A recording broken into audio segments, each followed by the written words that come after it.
Mayo Experience. Mayo Experience. Mayo Experience. Mayo Experience. Experience.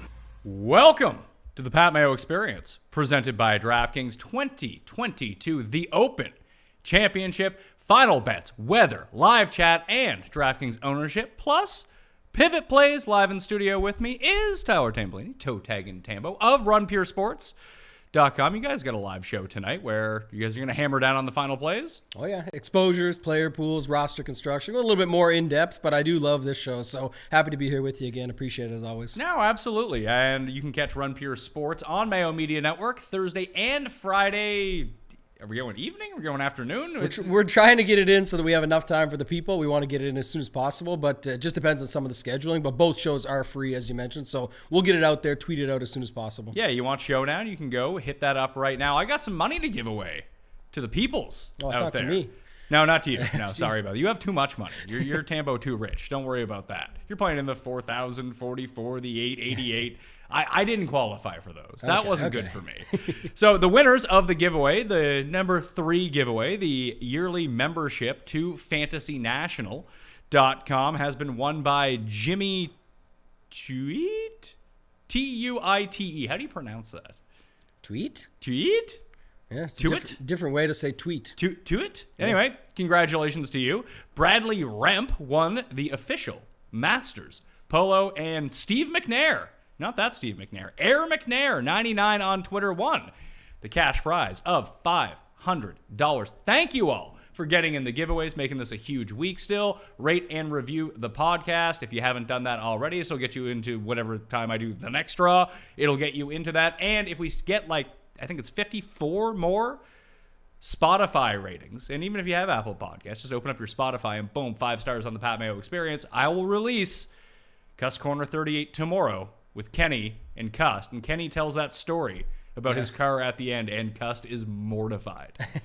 Yeah, he's excited about that one. I can't wait for it to be released as well. I didn't get any early access, so I'm cheering for those Spotify ratings just as much as you are. Yeah, something to do tomorrow. Well, you're watching the Open. You're up at 6 a.m. and you don't want to just you're watching Darren Clark smoke cigs on the coverage because it's just so early. He's out on I think he has the early tee time. That's been a tradition of the Open. My favorite tradition, I think, being 4 a.m. Oh, here's Darren Clark. He's 2 under. Oh, always, yeah. And then hacking darts. There's a lot of guys up at that time too, so we get the Twitter updates from it, and everyone's going off about these things. But he will not be there on any day after that. I can tell you that. Yes, share the show around, please, out there, and you have to be subscribed to Mayo Media Network in order to ask a question in the chat. We'll do the show first, then we'll get to the chat. Smash the like for the episode. Let's get to the bets. Justin Thomas, I got it 33-1. Were you following this? I was watching it. Yeah, I believe it was the each way extra or whatever. Yeah, so it's Justin Thomas 33-1 plus 3 places, which isn't bad. 33-1 is not bad. So that's where I went with Justin Thomas. I bet Shane Lowry at 25-1. I bet Louis at 50-1 with 8 placement points if he comes inside the top 8. I'm good to go on this front. The 3 bombs that I played, mainly for the 8 placement points because it was way better than the top 10 odds, even with the extra of having the outright odds to go along with it. Haotong, 140 with 8 places. The Gooch, 175 with 8 places. And Thirsty Lawrence, 400-1 with 3. He's down to 300-1 now, but he's 400-1 with 8 places. Gooch, plus 260, top 30. Stuart Sink, plus 333, top 30. Thirsty Lawrence, plus 350. Top 30. I went with DJ in the one and done. Jeff went with Cam Smith. Cust went with John Rahm. He went with Mito, Rahm, and Will Zalatoris as his 3-pack of most Anderkirk's people. I played all 3 of those together on a to miss the cut parlay. That pays 33-1. And the boost this morning, Tiger Woods to make the cut, even money. Yeah. You got capped, but either way. Bullshit. Yeah, exactly. $100 is all I could put on that. But I like it actually still. I had it at 138 before that, so I was fine with that, and I went back to it. Here's the thing. I got money to play around with. I didn't make that many bets because I don't know what to do. I have the short list narrowed. I can't bet them all, obviously, but I keep staring at the Scheffler number. It keeps getting bigger and bigger and bigger. It's like Dirk Diggler in his first ascent into the porn biz, just bigger and bigger. That's what and she bigger. said, yeah. Scheffler 22-1, man. So it's Scheffler 22-1, Cam Smith 25-1, or DJ at 45 or at 40-1. Those are the 3 that I'm toying around with. I don't know if I want to go 2. I don't know if I want to go 1. What are you thinking? I'm checking if they took it away because I bet it dropped. What I took the other day when you took that JT is I took the DJ 55. It's at 45 right now, but that was with the each way extra is what I had to get it at. Yeah. But I took that one. As far as the outrights go, like you said, I think the decision, if you wanted up top, is like Rahm versus Scheffler, and you don't really like Rahm. He's cursed. I think Scheffler would be the case there. You just take him, hope that he shows up, brings that game. He's got your Augusta Links narrative that you want. You can bring him across. He also has my phony Texas narrative, too. What's this one now? Listen, like just wide open, windy courses, although... Let's talk about the weather for a second. I'll have all of the final bets tonight in the newsletter. Sub for free down in the description. You'll have the final ownership, all the cheat sheets, all the shows, extra content that's in there, plus that betting sheet when I finalize all of my bets. And I still want to talk through it with you because something might pop in. When we talk, stuff pops into my mind. I've got one bet to slide in quickly. Are you on the first round leader train this week or not? I'm not, but I can be talked into it. One bet just to take a shot on. I think this Tiger Woods. No, I have 2 first round leader bets. One is Tommy Fleetwood. I took at 45. But the one I like more, it's at 80 right now, is Bryson DeChambeau.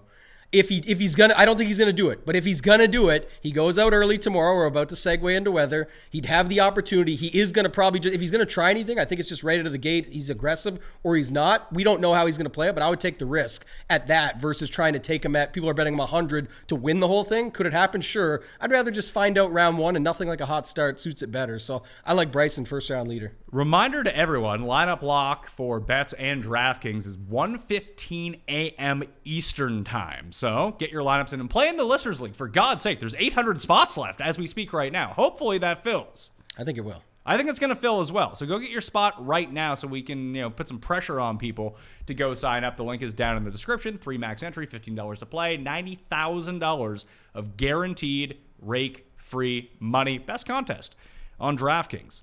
The weather looks good. We refresh it again. I just refresh. Every second we refresh it. Let's go to the super forecast for Thursday. It looks like gusts up to 20, but like hanging out around like 9, 12. A little bit later in the afternoon, it looks like it's going to get windier up to like 17 constant. But I mean, I'll take that for an Open Championship if you're looking for scoring. Of course, yeah. I think that's the good part about it. You see it that way. The course being fast, firm, everything's baked out a little bit. If you're watching the coverage and seeing the guys that are actually over there, you can tell that. But I don't know. Like I have a different take, I guess, in this sense. Where like right now, to me, Thursday morning looks really good. And Friday afternoon looks really good. Right.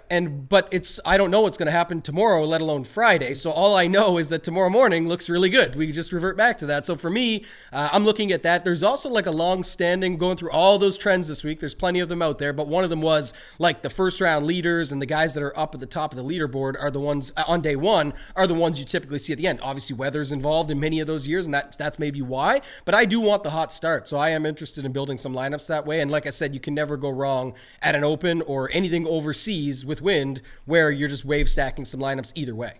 Are you going to play both sides of the waves? I probably maybe a little bit, but I'm mostly focused right now on the AM from what I see. Just again, I don't care even if it balances out to even. I prefer the morning, and the other reason is too a lot of the good plays are in the morning, or my perceived good plays, right? Rory McIlroy, you talk about Justin Thomas, Xander Schauffele, Cam Smith, Lowry, just going through the list. All those guys are out tomorrow morning, so I'm interested. Webb Simpson. There's your perceived good play. I think he's the first guy on the course with Paul Lowry and Min Woo. All right, so we're gonna be up. I'll be up tonight watching it. I'll be up too. Who else? Burmeester's out there. Brandon Wu is out there early. Guido's out. Higo. There's a lot of good guys, and then even if you go to the 8K range, the one benefit I would say to your question to stacking the opposite side is you would avoid some of these very popular, but we talked about Rory, X, Lowry, Cam Smith, Fleetwood, Finau, both go out early, sort of the popular 8K guys. So if you wanted to build some PMAM, I wouldn't have any problem with it. And more I think it out loud here, I think I will. Because it's not that... It just makes you naturally contrarian. Right. You're already just going to get away from the perceived good plays or popular plays. So I never have a problem with it. I just don't know why people do. Like we looked at it at the Players, not to keep bringing this up, but if you go back, it was that we only chose to go the one side. In the end, only 6% or 7% stacked what was quote-unquote the good side, 1% stacked what was the opposite side, Which was the good side. which turned out to be the good side. But the point is, if you just want to run 10% of the opposite side, 20% of the good side, you could still run 70% just mashed up and play whatever. But I just don't care enough. But what I'm looking at right now, and for Showdown and for anything you're doing tomorrow in that sense, first round leader, I do like the morning, because we will be able to be up right till lock to keep refreshing this and see. And you can change your lineups. You don't have to set them now. I wouldn't. But you can change your lineups with an hour till lock if you see something different. You can change it 1 minute to lock if you Correct. really want to. Yeah, people need time. People need a little bit of time. I would agree about that, but It people is still true, though. can do that if they can. want to. So the weather, AM, PM, looks like there's a slight advantage. Playing it both ways is probably the move. Yeah, that's how I feel about it. Yeah, let's get to DraftKings ownership for the week.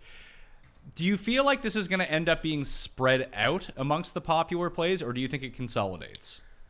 Twofold. So I'm going to just answer the question. If you go back to last week, the Scottish Open was very interesting. We're talking like the $25 Millie Maker for this week. Last week, the main $20, whatever it was. It was like one person, I think it was Rom at 20% and change, and then like 5 guys at 19, and then it was very spaced out. You called it on the show last week. It was everybody from 9K and up was like 11% to 15, and then you had your guys 16 to 20. But this week, I think we see 2 separate, right? So I think we'll see Xander separate, and I think maybe Rory up top. Here's the question that I had for you. Yes, Xander is going to be popular. Will Spieth be more popular? It's tough. I mean, I've got them very close, 18 and 21. So it's like, could that swap? Yeah. Always last minute you could see guys say, oh, everyone's going Xander, I got to get off it. And that can bring him in a little bit less than he is right here. I've got him at 21 right now.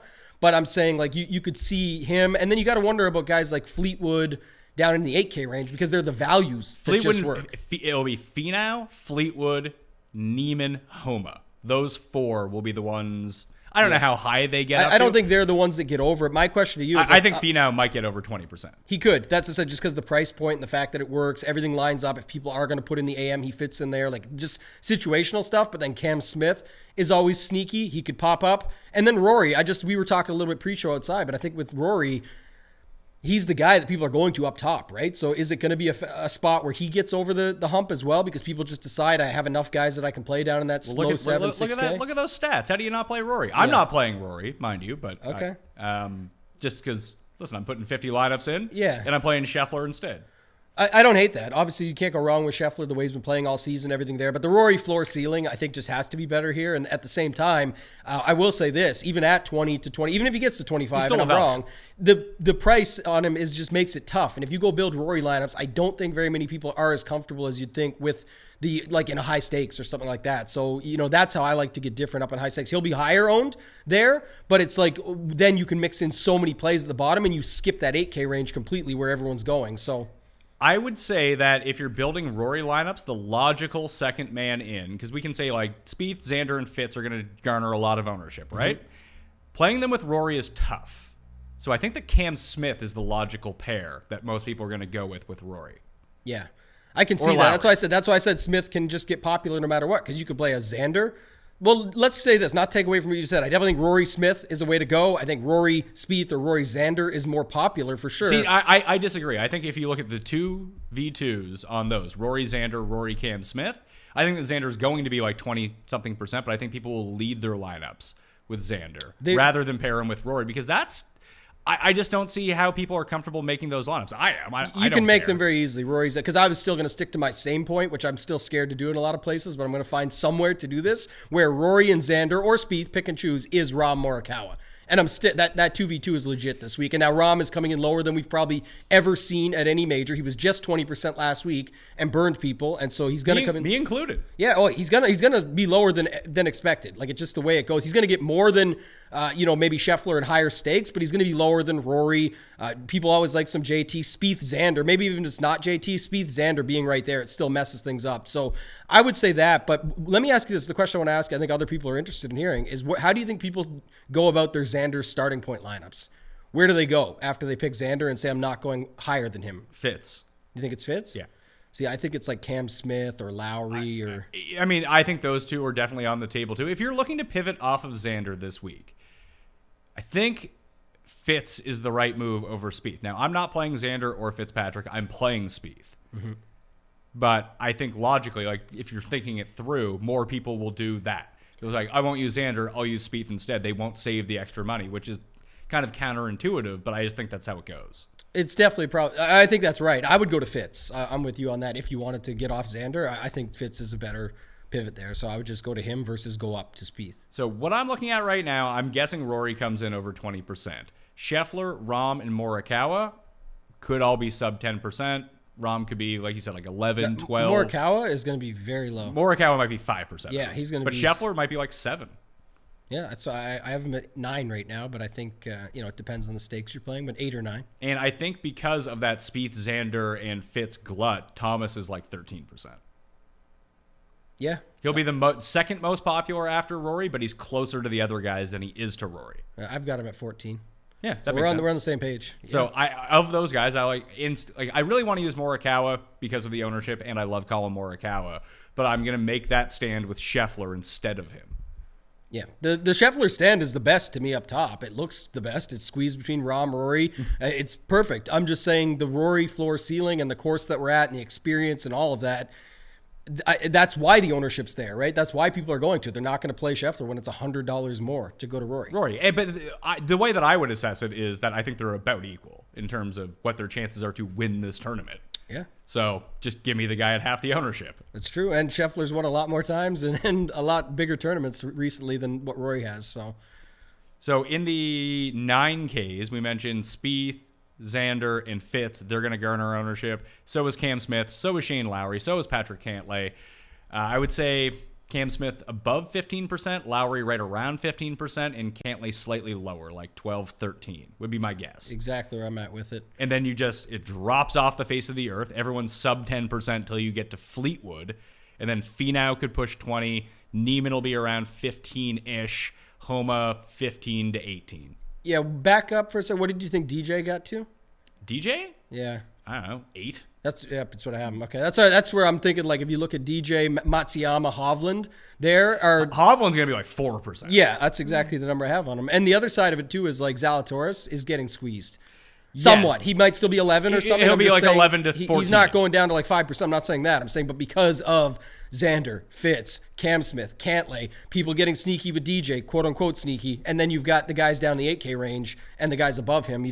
There's no way. So Zalatoris is going to be like 11 or 12%. Are we feeling that Hideki is just now not talked about? I haven't heard anyone pick Hideki this week. I've got in terms of like winning, anything like that. Yeah, as a DraftKings play, people are in on him, sort of. But just once you start talking about all of the other names, he feels like the person in particular who's good, who's probably a good play, that is getting squeezed out. Oh, yeah. He's getting squeezed out by everyone, right? Squeezed out to live is what everyone's thinking and going with, right? Because that quote-unquote fact came out. So we'll see what ends up happening with him. But people say, like, once you're going to live, you don't care. I don't know. Decky's 9,100 here, and no one's really playing him.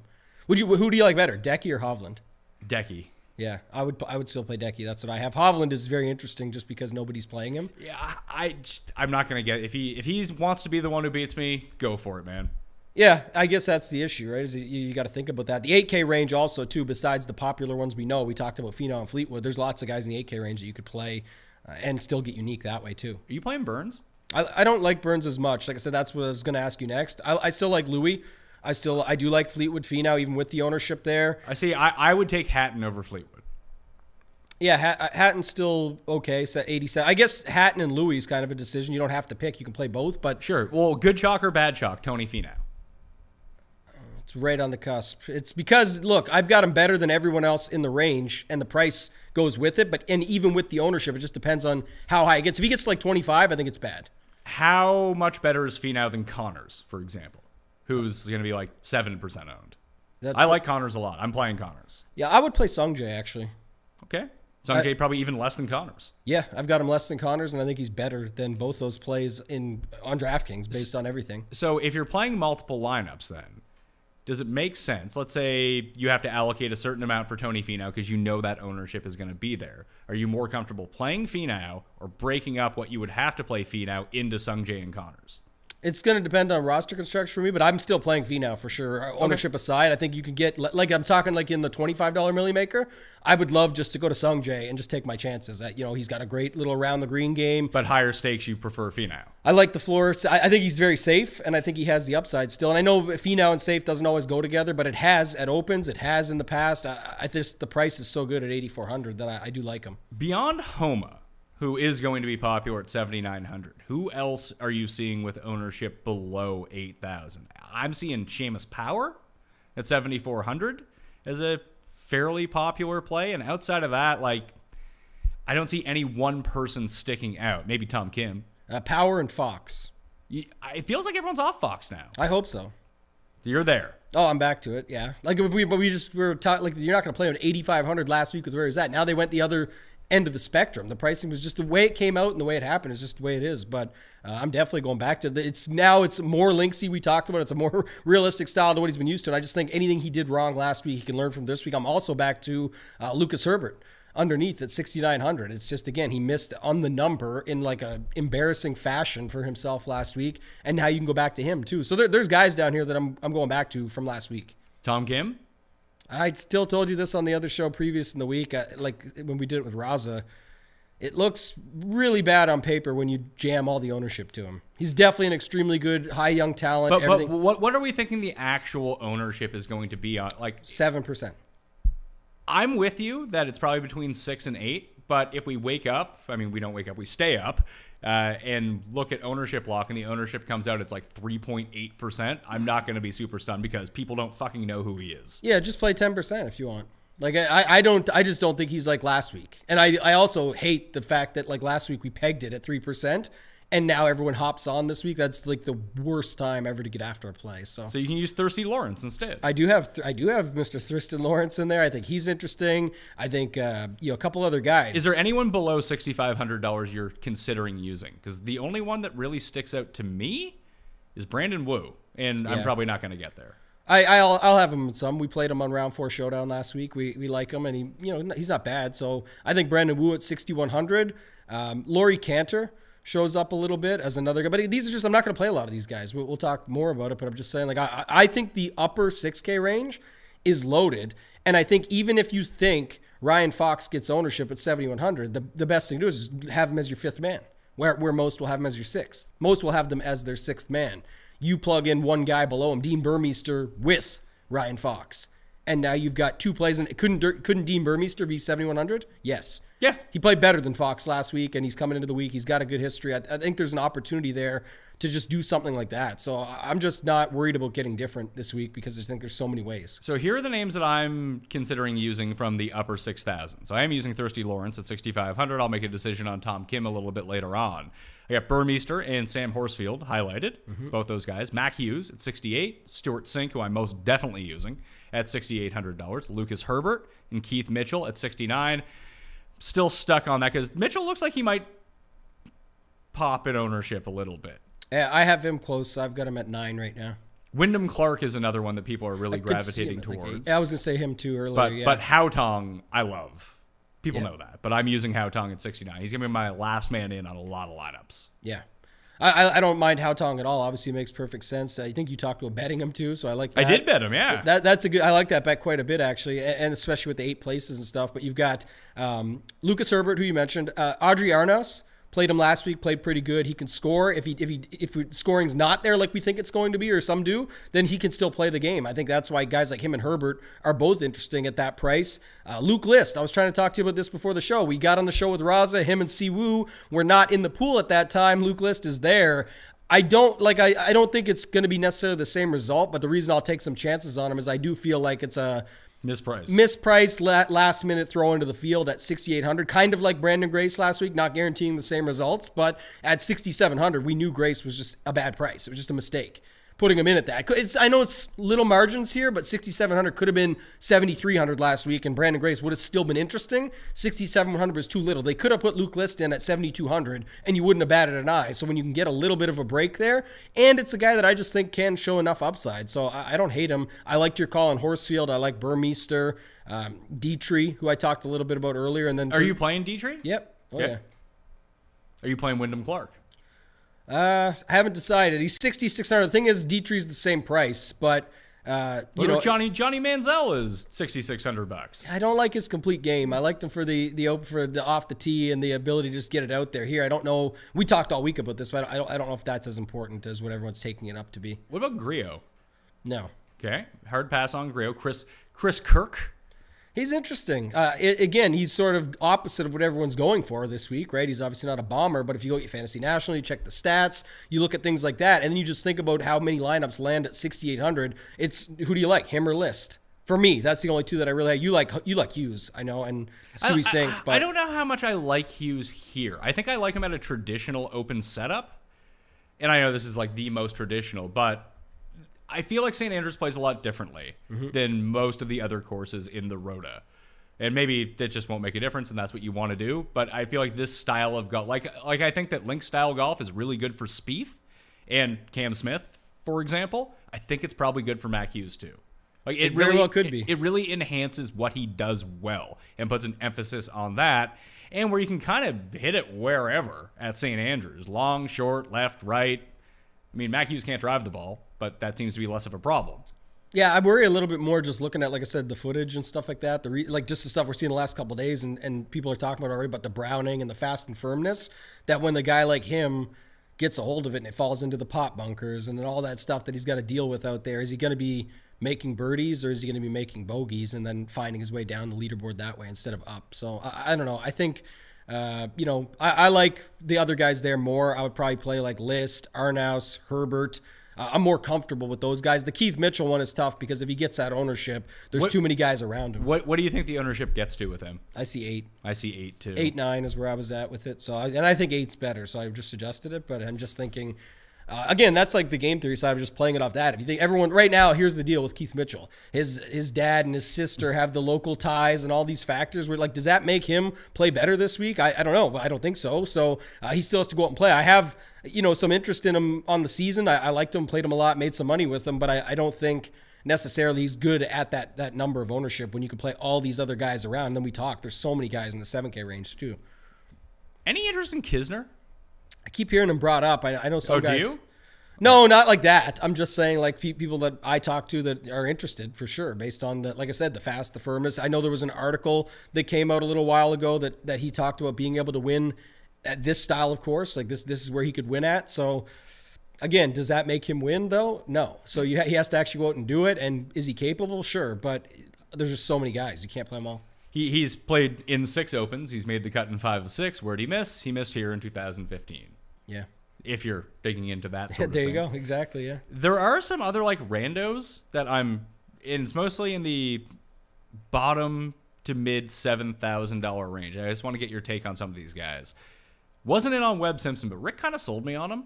And outside of the John Deere, he actually started to look more like Webb Simpson again. And you have to like putt from off the green and like weird shit like that. He's sort of like, I'm trying to figure out who he reminds me of. I think he just reminds me of Keimer.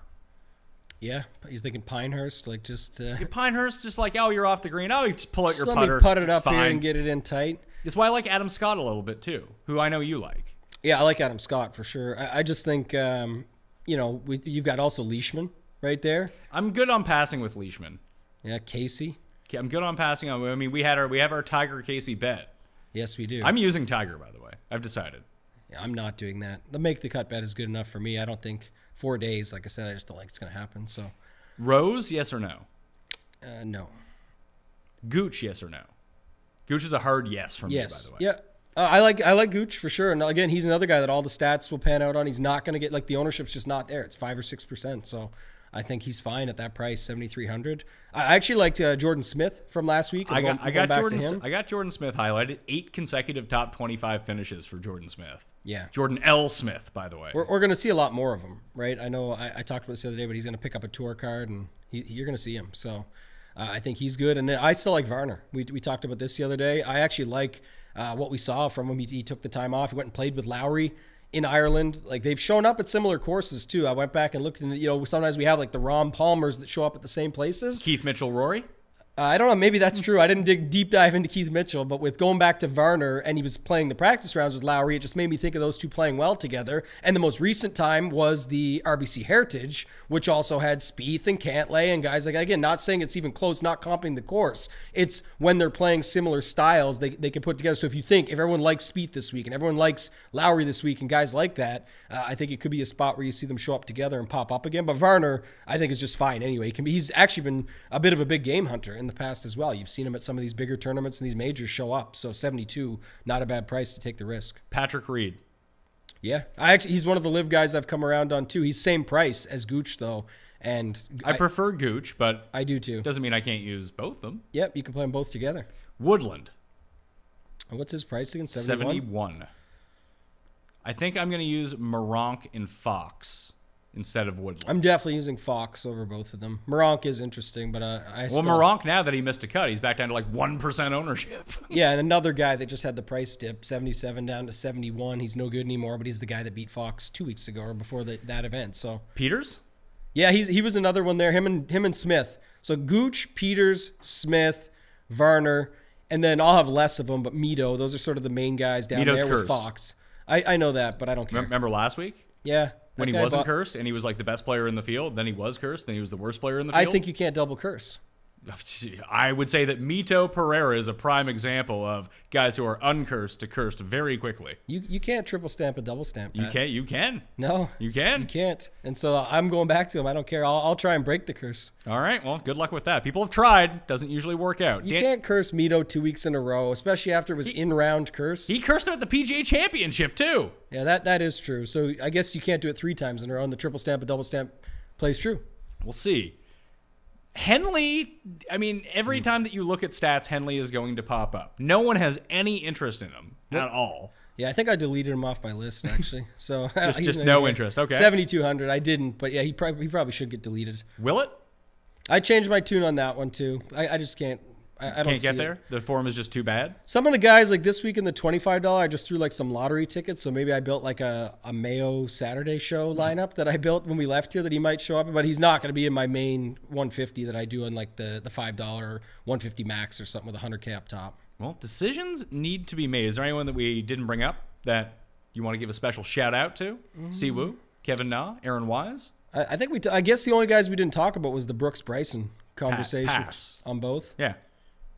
Just do yourself a favor. Don't play Definitely not interested in Bryson, but the Brooks one is a little more interesting. I don't know, just because he squeezed right between Fleetwood and Finau. Sure, but actually played okay. Hatton's going to get the same deal. Yeah, it's true. But I'd rather play Hatton. One guy's a 4-time major winner. I know it's not as recent as what people would like, but the other guy is not anything winner. Like these aren't winners. We always say like Fleetwood Finau, the F stands for fraud. And now you've got a 4-time major winner squeezed in between that didn't look too bad. I mean, in fairness, Hatton has won 2 tournaments that feature this course. Yeah, Hatton has, and he also has won PG, won the API. He's got wins. I'm just saying, major wins and major Moxie and just open Moxie. I think Koepka's still been okay, so I don't mind him at 8,500. I mean, Koepka's last 3 majors, 55th, 55th, miscut. He wasn't ready for those. I think he's a little more prepped now. All right. I'm not going crazy with him. I'm just saying, is it not interesting when you think out loud that I think Fleetwood is 17%, something like that. Finau's who knows what, 18% or something like that. We're making up numbers, but what's Koepka, 4? Sure. No, I agree with you that the ownership's going to be really low, but I think that there's other guys who aren't quite as low in this range that if you wanted to get off of Fleetwood and Finau, Sungjae and Connors. I still like I like him better than all. I'm just saying, but that's why I was bringing up the Brooks Bryson. If I was picking one, it would be Brooks, and I still think Brooks is interesting because of the squeeze play of where he's at. And I'd rather go... I like Sungjae better. I'd rather go Louis Hatton for a little bit more than Brooks. Yeah, you can do that. You can definitely go there. So... that'd be me. That's it. I don't think there's anybody else that we didn't talk about that I care that much about. Like that, real Bobby Mack. Did you I'm using Bobby Mack. Going back? Oh yeah, back to Mack. Okay. He ruined my best lineup last week. Yeah, flop leg. He'll be good. He's been great at opens. Killed my Tom Kim lineups. He was great at the Scottish too until he missed the cut. Yes. Yeah. Nobody else for me. Seamus Power. I like. We talked about him earlier. I don't see anybody else here though. Play the plays.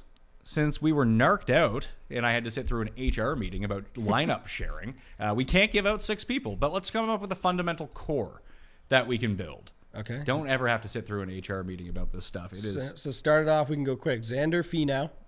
Xander Finau. Tom Kim? No. Xander, Finau, Homa. Yep, Xander, Homa, We're Finau. still right at 7,900. So who is the bottom $7,000 guy that makes the most sense for a lineup like this? Because I think that you can either get yourself back up to Spieth, Fitz, Lowry, or Cam Smith in this lineup, or even Fleetwood, depending on how risk adverse you want to be or how much risk you want to embrace at the bottom end. But who is the cheap guy in this lineup, I guess is the question. Well, I was just going to say it might be Tom Kim because we want to fit guys up in the higher end. If you go like Fox, for example, I know it's only $600 more, but if you go him, you end up with 8,300 average. You're doing another high-low situation. Yeah, like if you go Tom Kim, you have with almost those 8,700. You have 87, which is an easy Fleetwood 9K guy. 9K guy. There you go. No. Yeah, how much is Fleetwood? Fleetwood is 86. Oh, no. It's because, you only have the average of 8,650. Yeah. So it's Fleetwood and somebody. So then you go then Neiman's in that lineup, and it gets you back up to 93, which is, there's a very clear name at $9,300 that fits into that lineup pretty easily. But if we're just thinking ownership, like Keith Mitchell is a pretty popular one that I'm seeing. So at $6,900, you're now at 84 remaining. If you want to hit that midpoint, because Seamus Power looks to be pretty popular, and you go Mitchell Power, then you have $9,500 left, and all of a sudden you're inching your way back up into the Fitz, Zalatoris, Cam Smith territory. We didn't mention Patrick Cantlay's name, by the way. That's the way. Yeah, well, like we talked a little because we were saying he's also getting squeezed there. Like Zalatoris and him just can't get as much when He'll get squeezed more than Zalatoris. You think? Yeah, people don't like Patrick Cantlay. Yeah, but what about last week's results? That's fine. He has great results in anything that's not a major, and when people default back to anything, who's the guy that we've seen at majors perform? Zalatoris. Who's the guy who lets us down every time we use him? Patrick Cantlay. Just that psychology alone will lead to more ownership on Will Zalatoris. Okay. So what do you think for Cantlay? Like 11? Yeah, 11, 12. And put Zalatoris at 13? Yeah. I think it's a minute difference, but it is, but it's just like you said, it could happen for sure. Yeah, I don't know. Like Cantlay played well last week. He's got upside. It's Cantlay. If he shows up, he just hasn't shown up very much at majors. And the craziest thing, I talked about this with Kenny the other night, actually was an elaboration on a Justin Ray tweet, was how Cantlay peaks before the majors. Somehow, if you go back, he's won before majors. He's come top 3, he's come top 5, even before the players, before huge tournaments. Cantlay peaks. You can check it on Fantasy National, and then does horrible at the major or misses the cut or whatever it might be at the player, like different situational stuff for the last 2 years now. I don't know why it is. So maybe it's just fool's gold on Patrick Cantlay. He had another T3 last week or whatever. I do want to run back a Rory play the best plays lineup. Okay. Rory Cam Smith. That makes the most sense. You like that the best. I don't like that the best. I just think that's going to be the most popular two-man. I think that's the most logical choice to pair with Rory. Xander, you still have almost 7,300, and that makes more sense. Xander's the higher owned. I just feel like people feel like they're getting squeezed in that way. Okay, you liked our KC Tiger bet? There is a stacks tool that we could check tomorrow. I will bet you there's more Rory Xander lineups than there is Rory Cam Smith lineups. It's going to be small in difference. It might be 1% versus 1.5%, but I'm still betting more people start their lineup Rory Xander than they do Rory Smith. I am not as confident in that one, but I'll go $50. I'll go $50 with you on that one instead of the $100 that we did on the other. We're getting the whiteboard camera up here soon. We'll have it ready to go. But we do have a whiteboard around here somewhere. I don't know where it is. Everyone buys one and then doesn't use it. That's the thing, right? You buy it as a calendar is the key. Then you actually fill in the calendar stuff. Whiteboard. I have one of those at home with my wife that we fill out all the time. Keeps it very organized. I have the same. All right, so let's do Rory, Xander, and if we need the Smith money, we have $400. Okay, so the Rory Xander lineup leaves you with $7,250 for 4 spots. Yep. Mitchell, Fox. Exactly for where I was going to start. Or Kim. Oh, and Mitchell to Kim is the $400. But let's say you just want to use Mitchell and Kim. Now we're looking at 78. So that gives you back into Homa and one of those like Bobby Mack, Adam Scott type of players, if that's the way that you wanted to go with it. Or you can get up to Finau if you wanted to. Yeah. Just Finau, and then it leaves you with 72, which isn't the end of the world. Like, I don't mind that at all. Which would be like a Ryan Fox or something. You can't put it all together. But yeah, you know what I mean. So that's what I'm saying. In the $400, you can mess around with it. Xander to Smith, Kim up to Mitchell, there's a 2v2, like you could do something like that. I'm just using examples, but I think again, so let me ask you this then, just to elaborate before we go to the next thing, but this lineup versus the one we just built, what would you feel better about if you had if I said, Pat, you're playing the Mega tomorrow for $5,000, would you rather play this Rory Smith lineup if you want to convert it to that, or would you play the previous lineup we made with the more balanced? Probably the more balanced because I'm a coward. But honestly, you should see, like, I don't rarely win when I, like, go up in the stakes.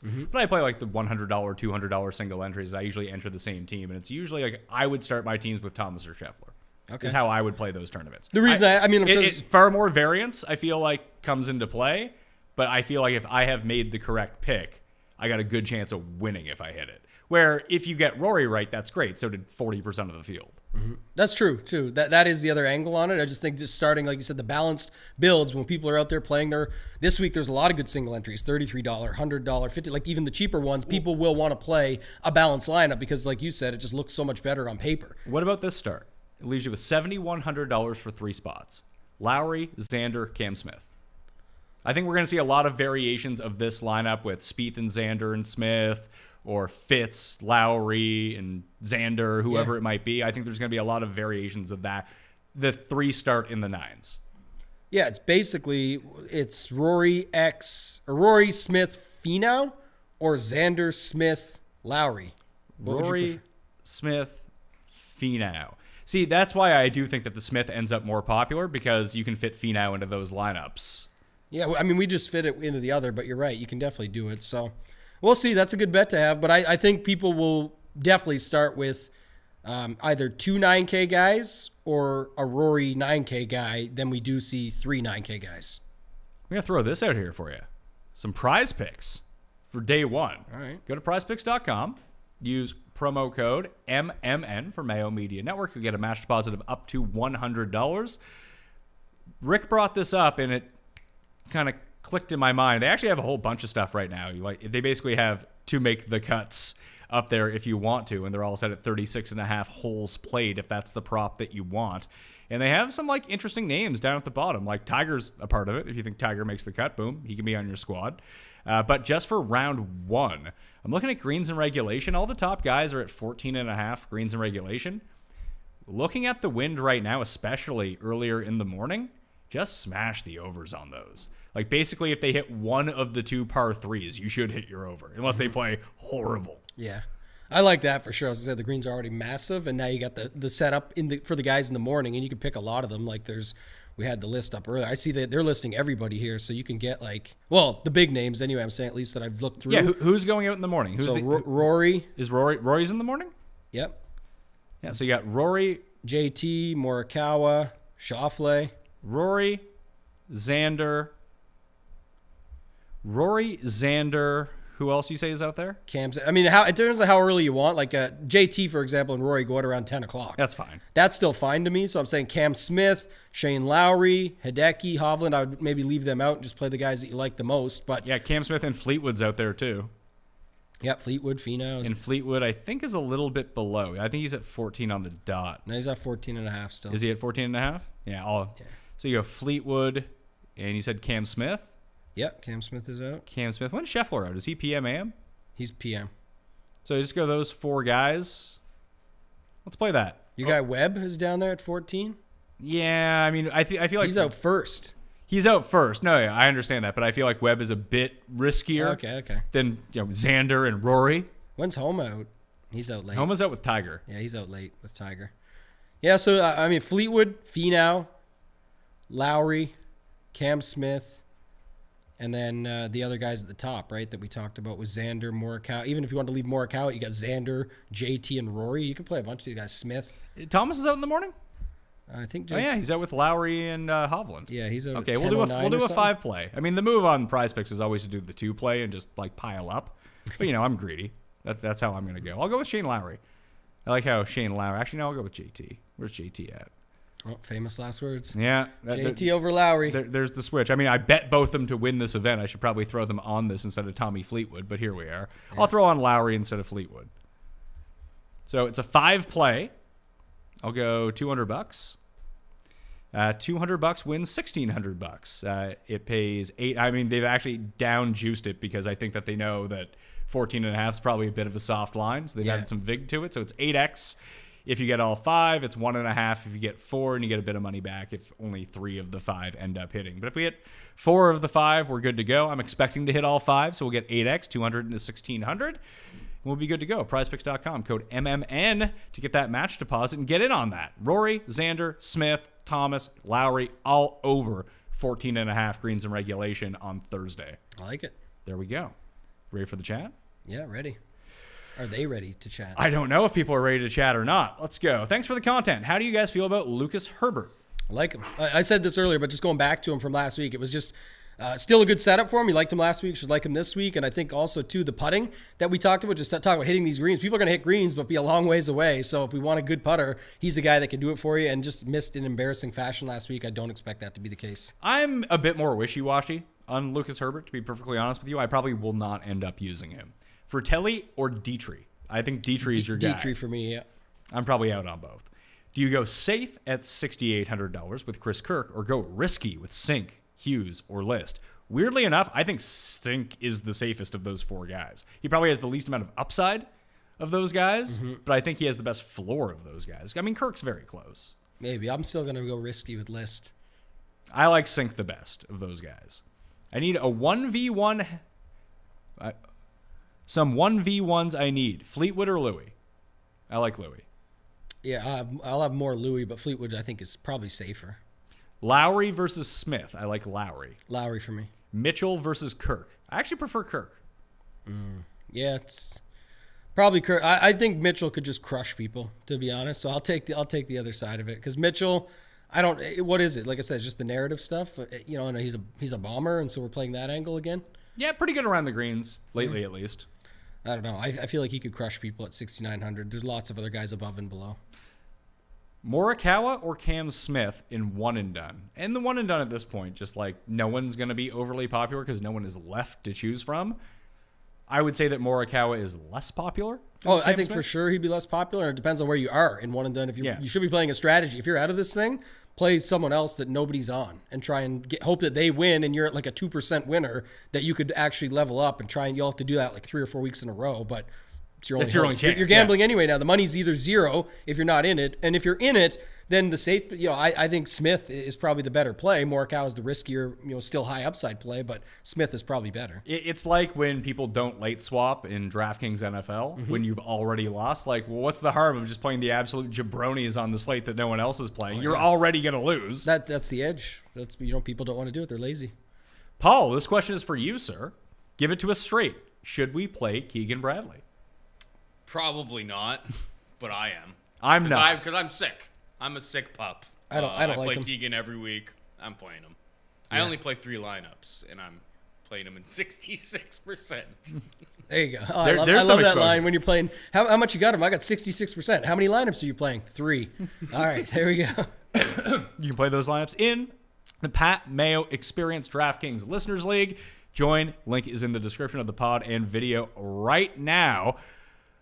Really appreciate the time. Thank you, John, for tuning in. Smash a like while you're here and sub to Mayo Media Network. If you want to ask a question, you need to be subbed to Mayo Media Network, so please go do that. Help us out. Smash a like while you're here as well. We don't have enough likes for the amount of people watching, Tambo. It's good. Whatever you ask for, Pat, you can get. Could be higher. Could be higher, just like those Spotify reviews could be higher, because I know that people want to hear a cuss corner. Yes, So they do. just go. I do too. That so takes I'm like 10 seconds. I can do the Spotify review. And everyone has Spotify. Even if you have an iPhone and you use Apple Podcasts, you still have Spotify. Yeah. So go sub and leave the 5-star rating, and boom, we're good to go. How do you feel about Thigala's game? I'm out on Thigala this week. Yeah, I like him as a player. I think he's an awesome dude, but like he got added late to the pool as well. The problem is he got added in at 7,100, where we have all those other guys we talked about: Peters, Smith, Varner. You just talk Bradley. I'm not going there, but Fox. Other guys below, we mentioned all those guys. So I don't know. For me, it's going to be tough to get there. Tommy nailed on. Shame he's a blue nose. I don't know what the fuck that means. Maybe he meant to say, Probably Tommy Fleetwood being British. or did he mean to say Tambo, a blue nose, Nova Scotia? Oh. Maybe he's trying to put that in there. I don't know. If that's what he meant to write, he's an idiot. Ban him. Bad question. Bad question. No more bad questions. You'll get banned for life. Which pair do you like better, Herbert and Finau or Wise and Connors? I actually like Wise and Connors better. I like the first one quite a bit more, Herbert and Finau. I like Dietrich. Fell hard last open season. He proceeded to redecorate his Hanes. Oh, shit his pants. Okay. Redecorate his Hanes is a great way to put that. The Paraguayan wind cries Zanotti. This guy's not asking questions. You're banned for life. Like, fuck off. Would you pick Jordan Spieth or Cam Smith in one and done? I'd go with Spieth. Depends where you're at. I still like Smith more. Thoughts on Griot for a value pick? I'm wishy-washy. You're out. Raza and Rick are both in. Well, Raza's always in. Yeah. Rick being in makes it a little more valid. Raza would be in on Griot. It didn't matter where you were, what his price was, anything. So that doesn't tell us much there. But Rick interested makes it a little bit more interesting, but not for me. Thomas Burns 2v2 or Spieth Cam Smith. I wouldn't go Burns. I'd change that to Louis or Hatton, but I like the Thomas side. Yeah, probably the Thomas side. Okay. It's tougher again. Like the Spieth Smith start is probably still pretty popular, but you are leaving out Xander and Rory. Yeah, so it's not that like this is You're what I going was to use talking about. popular players somewhere. You're gonna use exactly, and it's like that's my point. Is sometimes people are like, oh, I can't do that. They're both so popular. The other one's way off. It's like it's the other one is lesser owned, but I don't know how you're ending out this lineup with those two. And on paper, I think that Spieth and Smith still look pretty damn good. Like I prefer Thomas. Perfect setup That's for why the I like the course, Thomas size. yeah. How do you guys feel about Patrick Reed? I think we're both. You're more in than I am. I'm lukewarm. I'll probably still use him. I'll have less of him than a lot of guys in that range, but I definitely don't hate the guy at that price.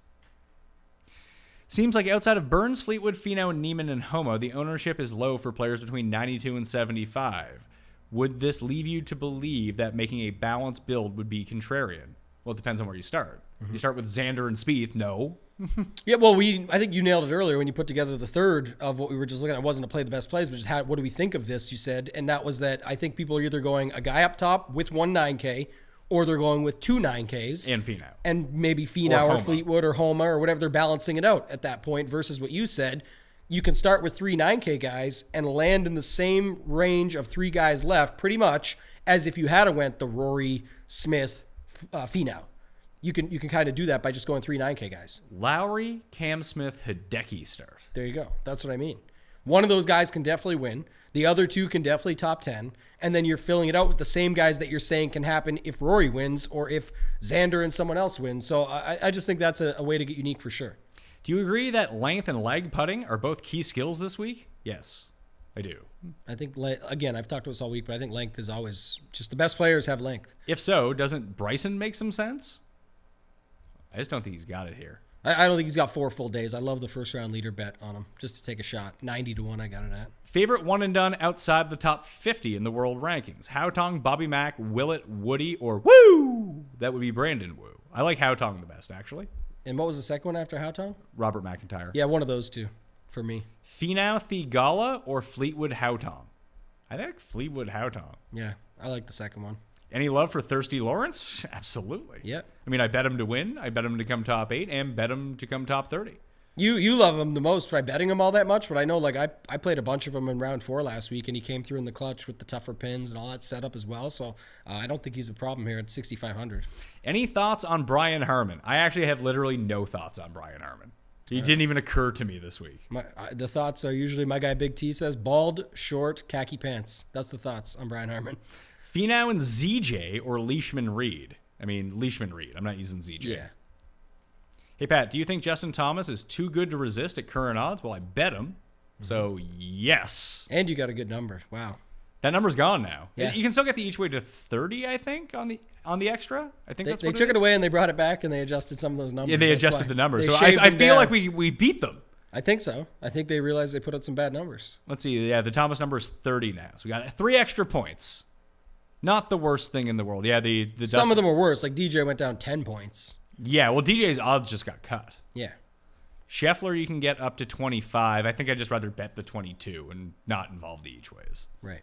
I don't really each way anything under 50 anyway, so. Neither do I, but that one in particular actually did make sense for me at least. And you were forced on the each way extra. You had to take the 3 places, so it's fine. Do the key stats for success this week change based on the optimal weather conditions ahead? Not really.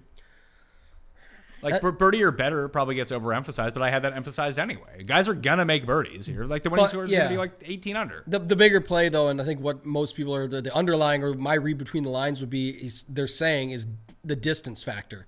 that's been talked about all week. I mean, it literally is burnt out. You can see it on the footage. I just don't think it's Bomber's paradise, right? I think naturally people are gonna be at the top of the Tambo's an idiot. Like those guys all crush it. They're all they're all the best They're all the players. best players in the world, and that's what I continue to bring up. Like that's why they're up there. It's not because of that, and you'll see when the stats bear out. It's probably not because they had the distance. They just have the distance. You'll see that they played the par fours the best. They scored all these other factors where I think that's what people are really asking when they're asking the stats question, and I don't think that's how I would look at it completely. Like I was saying to Kenny earlier this week, he was loving that angle, and I said, I guess if you wanted to make it a tiebreaker down low, does distance always help? Sure, but I still wouldn't even at this point. I just think too many guys are going to be able to get there otherwise. I would say that if you want to use it as a tiebreaker from the bottom of the board kind of thing, if you're looking for a last man in, I think it's very helpful. But if the guy that has zero short game, or at least perceived short game that you think they can get around here, that's why I don't like Bryson. Because I think that when he misses the green, he might be able to drive it just off the green on a lot of these, and then he might not get on for 3 shots. Like that's a problem. That's what I mean. And again, is that, the tiebreaker is, like you said, is it a Chris Kirk or a Luke List? That's where, then do you really want that tiebreaker? Because you're playing Luke List because he's got the distance, but at times in his around the green game, I think you mentioned it, but like it's not always the one you want for around a place like this. He's not always the guy you want lag putting or anything like that. So you have to make those decisions, and I don't know if it is, to my thoughts earlier in the week, as much of a tiebreaker as it should be. Do you lock your core players? No. Do I know? A core is like supposed to be like I'm playing around these guys. I've got high ownership on all of them, but you don't want if all 3 hit, and that'll be in a majority of lineups anyway, just naturally, you're good. But if they don't, you'll have mixes and matches of them where there's just 2 of them in lineups and stuff. So I'm good with building it that way. For Tambo, on optimizers, is it better to run 3 or 4 unique? I run less than that. Okay. I run 2. You run 2? I mean, it changes, but majority of the time, I'll just say, like, I definitely just run 2. If I'm hand building and I get to a lineup and for whatever reason, I just love it, one of these lottery tickets in the $25, and I'm like, these 5 guys, and shit, now I landed on 6,700, and I've got, who's there that I like? Horsfield and Burmeister.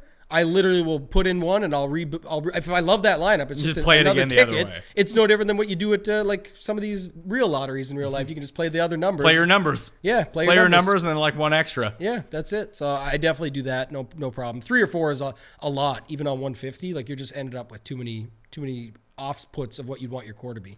Do you think that Thigala and Munoz are good DraftKings plays with their high cuts made this year? Would they be better top 20, top 30 bets? I have far more interest in Munoz than I do in Thigala. I don't have much interest in either, to be honest. I think the place is going to play harder than you think, and so that takes them out for me. Are you currently leaning more weather stacks or more skill stacks like approach or par fours or magic beans? Weather for me as well. Yeah. When you're near the top of one and done, how much do you base your pick off of who has used in front of you? I hope that makes sense. I think that's exactly how you should do it. If you can pinpoint who the guys ahead of you don't have, and you have that player left, that's your pick if you're trying to play for first. Yeah, and I think it matters. I know we are getting close, but it's not the end. So right now, this is a big tournament with a lot of money on the line. This is the last big it's not the last big money tournament, but it's by far the biggest one left. Right, and so I would be focused more, even if I'm at the top. DJ. No, I would find the winner. DJ. Find the winner. I mean, if you think he's the winner, but you should have bet him at 55 instead of JT at 33. That's true. Same chance. I feel people have DJ left. Oh, they do. I'm saying more. I don't like this week for me is not the leverage week. Like if you saved someone for this week, like if you somehow have like a Scotty Scheffler left, I think that's awesome. I weirdly had Xander left. Yeah. I mean, but that's insane, but that's incredible. And I know that I'm one of the few people who still has him left. And you also like it's kind of a double-edged sword because you're like, damn it, I could have played him the last 2 times just cleaned and up. got the win, but instead I'm ended up here hoping he goes 3 in a row or 4 if you give the JP McManus. But my point would be right now is not to me the leverage point. That's like more the last couple weeks where it's like you're there and you can see the percentages and see all that. You can see it now, but I'd want the guy that's just going to get the money this week. Tambo, who's your lock for the Open that you're all in on? Nobody. Yeah, that's a bad question. Who's a lock? I don't lock guys. So like I said, the guys that I like, I like Lowry. I think he's good at 9,300. I like Rory up top. I've been talking about him since before the season even started for this spot. So, excuse me, I'm not going to go away from that now. And then some of the guys throughout the board, we mentioned a bunch of them, but that'd be sort of the guys I like a lot. I have $7,100 left for 3 spots. I wonder who the 3 people you started with was, as we just went through this lineup, I think. Yes. Would you recommend dipping into the 6s or finishing with 3 low 7K guys? I mean, I have no problem. There's not that big of a difference to me between 7,200 and 6,700 in this field. I was just going to say 66 or 67, I guess we'll go to me is the same. All those guys 67 to 69 are just a product of the pricing. It just has to work out that way. They all could have been 71, but they don't want to put 10 guys at 7,100. So they have to put some above and some below. There's no difference between any of them to me. Patrick Reed around the green, make him sneaky viable this week. I just think Patrick Reed in general at this course makes him, what he does well is perfect for this place. Augusta, baby. He's got that narrative. Wedges, putting, chipping. Yeah. And it's not like he's he is shorter off the tee, but ever since he switched drivers again, he's got a bit of his length back. And as you mentioned, length might not be the end of the world if it's really baked out. And he's got the chip on his shoulder. You see him on the range rocking the live hat? He don't care. He'll go right to the home of golf and wear that hat around proudly. He's got his deal now. I asked Rick this last night. If you could pick 2 live players to be in contention, not who you think is going to be there, but for just sheer entertainment purposes of you viewing it on Sunday afternoon, who would be the 2 guys?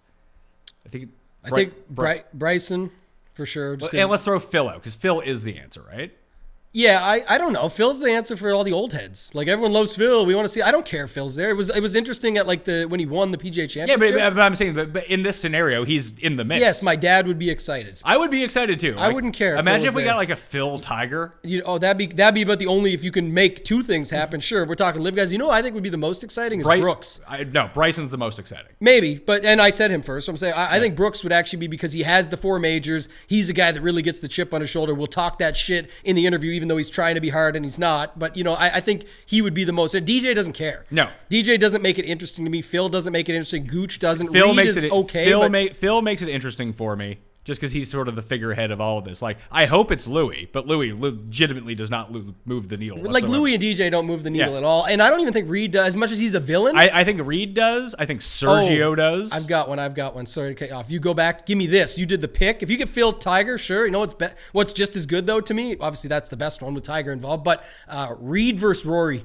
Down the stretch, like the Ryder Cup, in the home of golf. The 2 of them, Rory coming out this week and saying again, he sort of went back on his comments and then went hard on them again. And then Reed rocking the live hat, going down the wire. I don't know if I want Reed Rory. I think I'd want Reed Spieth. Oh, that'd be good too, actually. Yeah, I'll take either of those, honestly, if you can give me that. But I think Sergio is sneaky in this. Is he someone who could get... No one cares. People care about Sergio because people don't like Sergio. You're showing your age, Pat. You're too old. These are not. No one cares about Sergio. Yes, they do. People do. You're right. This is like far more people. I mean, what do you think that the age demo for golf is, Tambo? I don't know. 25 to 45? No. It's like to me. I'm talking about what people will care about. Though. I'm talking about what people will care about who are watching the British. I talked about 45 plus. Like my dad will care if certain guys are. We're closer to that demo than the 25 demo. I'm still staying in the lower one. I'm pushing myself down a tier. I'm up. Listen, put it this way. I'm closer to 45. All I'm saying is 25 at there's this point. no way unless you can get Phil with Tiger. Like if we compare it. I think you wildly. I mean, this is the guy who almost won the PIP last year on the PGA Tour. He was second to Tiger. Yes, but people care about Phil. The people watching this right now and us having a good time and betting and gambling and getting storylines down the stretch. They still love Phil. Unless it's Phil Tiger, I don't care if Phil's there. All right. Hammer that like button. I agree with you. Vic Perez or Ryan Fox? I like Fox. Fox. For round 1 showdown, is it great to run your own player pool or the whole field? Thank you. I'd say your own. The whole field? That's it. I don't think we can play the whole field. I would suggest running your own player pool. I would take the whole player pool, take it down to the guys you like, and then run it from there. Any idea why there's such disparity in stats depending on the putting surfaces? Some guys are much better on POA or Bent or Bermuda. Do these grasses really roll that differently? Yes. And mainly a lot of it's, honestly, and they talk about it in quotes and interviews, so it's what they grew up on. Yeah. It's what they know. What are you comfortable with? Yeah, like reading a putt is a legit thing. So when they grew up on something and know how to read it better, it's legit. It matters. Yeah, that's why, I mean, I do give a lean to, like, I will take a Euro over an American player this week in a tiebreaker situation. Yeah, just again, sometimes it just comes out natural for me. I'm using more like odds based and ownership sure, but things like that. But like, they do know it for sure. It just very, very few places in the United States you're going to find with fescue grass anywhere. Like, we have it here where we live. It's true. But you don't see a whole lot of professional golfers where we're from No. because you can play golf 5 months a year. Correct. Yeah, exactly. No, you're right. That's what I mean. It's just I don't necessarily use it as a tiebreaker, but I do think it matters for sure. And that goes back to the putting question as well. Who are your favorite European golfers as your main sleeper? I think it's Thirsty Lawrence. I mean, he's not European. He's South African, but he plays on the DP World Tour. I think Jordan Smith is probably the guy. Yeah, Jordan Smith. I like Mean Dean as well. Mean Dean. Mean Dean Okerlund? Yes, that's the guy. Any Barracuda bets? I mean, Goddard's not playing, so I can't lose money on him. Bet Pendrith 25-1. Oh my God. Knocked the rust off last week. Was he ready any to good go. last week? Yeah, he was definitely good. By that, what did he finish last week? I have no idea. I don't. I think it was 18th or something. It wasn't. That's not but bad. but he was literally coming back from the injury and the COVID test the week before. So I have interest in him, and I know my guy Sundog Monkey likes Martin Laird, and so did Ben Coley at 33. 33-1. Like, why don't we just can't we just have some fun and bet like Gim and? I mean, Well, isn't this scoring perfectly tailored for Rasmus Højgaard, who's going to shoot like 60 or 78, but the 78 means a whole lot less in Stableford scoring? Yeah, and he's going to hate score the course Yeah. because his brother's in this event, and he did not do enough down the stretch on Sunday last week to be able to get in. But I guess the Laird one interested me only because everyone last week was tilting in the Discords and stuff about Streelman. Oh, every time I play him, he sucks. I'm like, yeah, now he's playing in a field with like Jabronis. right. He's one of the best dudes. He's in not the field. playing in the open. You're He's mad playing- that he's not playing against the 700 strength field, but that's the difference. You're playing him in the wrong spots, and so of course he showed up. I think Laird could do the same this week. Kelly Craft at least back down. Charlie Hoffman 100. By the way, we were on the show last week. They asked for the Barbasol bets. I had the Whaley hit, the each way. What He finished fifth. He finished fifth. Thanks to our Canadian guy Svensson making a bogey or a double bogey on I think it was 17 and fell out to give a full each way placement on Whaley last week at 80-1. Yeah, I have no interest. I'm not betting the Barracuda this week. I do enjoy like watching it after like it's just on Golf Channel after the Open's over. I'm like, yeah, all right. I like the course. The scoring is fun. We still want to get this converted to DraftKings scoring though. It's taken forever. I'm telling you, the DraftKings Open is the play. Right? Of course it is. So is the I Green forgot Zone, about but that. they haven't come through on two. That's two of your best ideas. Green Zone for the cut sweat and DraftKings Open for the Barracuda with DraftKings scoring. I have no idea why those don't exist. And it's really easy to tie both those things into that one one is thing. that one's even easier to do for sure. Yeah, I mean, I know they complain about they can't get enough cameras out and the courses change and green zone will be tough because of that versus football. It's different. It's set up differently. I understand. But the other idea, they could easily change it. It's a sponsorship deal with DraftKings. Gambling is the way of the future. I would highly recommend it. is playing three guys from 92 to 10K in one lineup a unique build at all with the high ownership in that range? I don't think that's. Well, we talked about it enough. I think it is. I just think it depends on who you play. But Yeah, we but said it's I Rory and assume 90. if you say 92 to $10,000, I assume that lineup is Spieth, Xander, Lowry. But if you go like Smith, Cantlay, Lowry, I don't think as many people are using that as what Completely are agree. using using Xander, another 9K, and then dropping down. If you're committed to using one of the top end guys from the $9,000 range as the balance lineup, I would probably skip. I mean, I'm not doing this, but I would probably skip Spieth and Xander and start with Fitz. I think that will be unique. I like that. I also like that build a little bit more just going through the show, and so I like doing this where we can get some angles on it because I think the 8K range could spoil some lineups this week. Even if you're on the different guys in the 8K range, there's just nothing to say that they're as good as the 9K range. Right? The 9K range is loaded with potential guys that I think will actually win this thing versus the 8K. It wouldn't surprise me if some of them won, but they've had harder times, if they have at all, getting over the finish line or got over the finish line, however you want to put it, for like the Hattons, the Fleetwoods, the Finaus, the Ims, the Connors. Those guys have wins in there, I'm saying, but not very many, and you don't see them pop up very many times, but they're going to be in a lot of lineup builds just naturally. What is the average remaining unused salary for the optimal DK lineup weekly versus the average remaining unused salary for the winning lineup in the highest prize contest on DraftKings? The optimal lineup is the optimal lineup. Yeah. But what's the average money left on the table? It's probably like $3,000 or something. Rick would have it. You know, Rick has all this. Trying to build for that is ludicrous. Like that, people are like, oh, I'm going to build all my lineups this week with 46 to 47 because I'll be unique. And it's the way the optimal always shows when Rick tweets it. Okay, keep doing that, please. Any love for Harry Varner? You do, I don't. I do, yeah.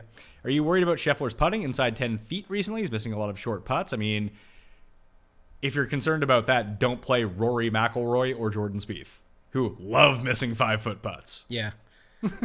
I guess that's what people are looking at, though, right? It's the truth. If you're outside of 25 and you're getting it in there, that is what you're looking at usually. True, then don't play Rory. Yeah. I'm Rory playing sucks from inside 10 or from 5 feet. He's horrible. So That's where he gags away all of his tournaments. But he's going to get it to closer than that. So You hope so. What if he doesn't? What if he leaves it at 4 feet? what if he just puts everything to 3 feet from the fairway? Well, then he It's can over. 2-putt for par. It's over. It's going to be over quick.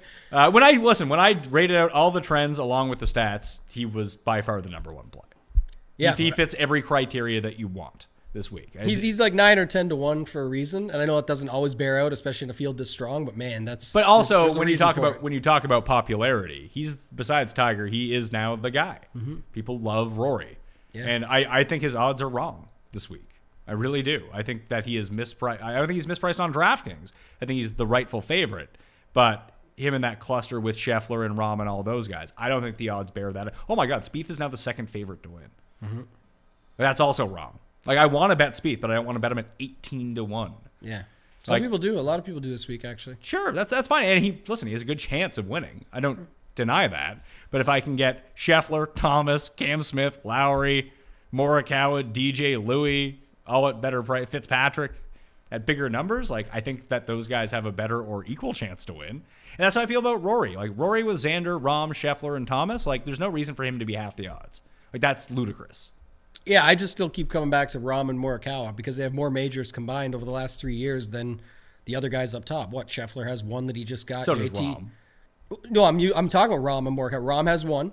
Rahm has one, Morikawa has 2. two. There's 3 if you build them into the lineup where people are playing Rory and Spieth, when's their last majors? 8 years for Rory, I think. 2016 for Spieth, I think. Yeah, it's far. In 2017, he won the Open Championship. So that's again, it's just major moxie and guys that can definitely pop up and get a top 5, guys that are definitely low owned up there. It's going to probably be in something like the 888. I don't probably have the balls to do it in like my mega lineup, but I'm going to play that combo with a lineup where people just are going to play Rory and Spieth or Rory and Xander. And I'm just going to swap it. I just clicked on the weather again. It just went boop. What now? It's about the same. The wind looks worse tomorrow morning versus afternoon. Am I mistaken? I would say yes. Yes, you are. I'd say it's pretty close, but it looks like it's easier in the morning. You have lower gusts and lower constant speed.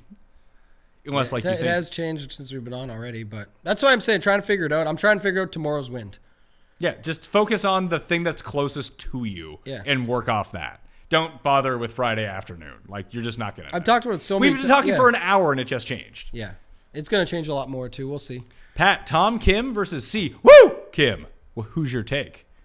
Oh. I'm not playing C. C was bad, man. Yeah. And I know that that's always like the famous last words before he kills you and just does awesome. But I think that Tom Kim's probably a safer play right now. He's cheaper. Good. He's looked good. Also, to add to my first... I don't know when your fucking first question was, pal. This is the guy asking about optimal lineups. I don't like these questions. These are bad questions. Fuck you. Next question. Backed Webb Simpson at 12 to 1 for a top 10 and Zach Johnson 11 to 1 for a top 20. Both gritty players with solid open records. Zach Johnson's like 50 years old. Yeah, I don't like the Zach Johnson one. Webb I can get behind. Webb I could do, yeah, sure. But I don't... If Zach Johnson beats me. So here's what I'm talking about when I talked about the 8 places for the longer odds on guys. 12 to 1 for Webb for a top 10. Or you could play him with the 8 places if you wanted to. So let's just do very simple math here. So $100 on Webb at what I say was 12 to 1? Yep. That's what he had the bet at. So. Yeah, so that pays 12 to 1. Or He's 110 to 1 he's with 4 places. Or with a quarter each way. He's 160 to 1. So if you go 50-50 on that bet. What am I on? Oh, you know what I'm looking at? Yeah. Go ahead. Yeah, either way, it's even better then. That's my point. So you bet $100 on the 12 to 1 for the top 10. You get paid $1,200. If you bet $100, 50 and 50, you lose the 2 places from the top 10, and you only get the 8 places. But you get $1,700 on the top 8. And you have all the equity of him winning, which is worth $8,000. That crushes the 2 places. Yeah. That's what I'm saying. That's why I would bet that instead. Yeah, that's why when you see me at majors play the long shots with the top 8s, it's because of that you can invest way less money for higher payout. Yeah. Need one and done. Hell, not front running and one and done. Just want to be relevant in the standings. Lowry, Morikawa, Fleetwood, Louis. Lowry. I like Lowry. Thanks for doing these shows. Sahith or Wise? I prefer Wise. Wise. Is Wise a good play this week? He's fine. He's not bad. And he's 7,000. He gets you a little bit between the 6,900 Keith Mitchell and the 7,100 Ryan Fox. So could go about it that way. Should I X out all the golfers that Cust has or was leaning towards, or just lower their projections? I just X them out. That's what I did. So repeat them: Zalatoris, Mito, Mito, Zalatoris. I think were the main. and he did get on Tiger. That wasn't helpful. Yeah. I didn't like that at all. And Luke List, he was on.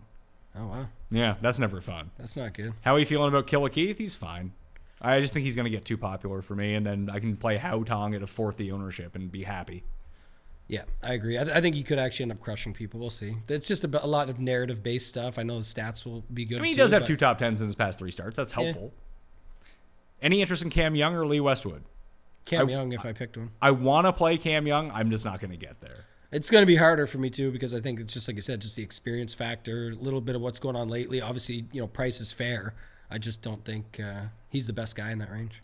In regards to the wind, what is the speed threshold for factoring in the wind? Meaning, how hard does the wind have to be blowing for it to influence your betting strategies? It's not so much influencing my betting strategies. It's just a discrepancy in the wind that I'm looking for. Like if it's 50 miles per hour for everyone, like chaos is going to happen. Mm-hmm. And they're just pick who you want to pick because everything's the same.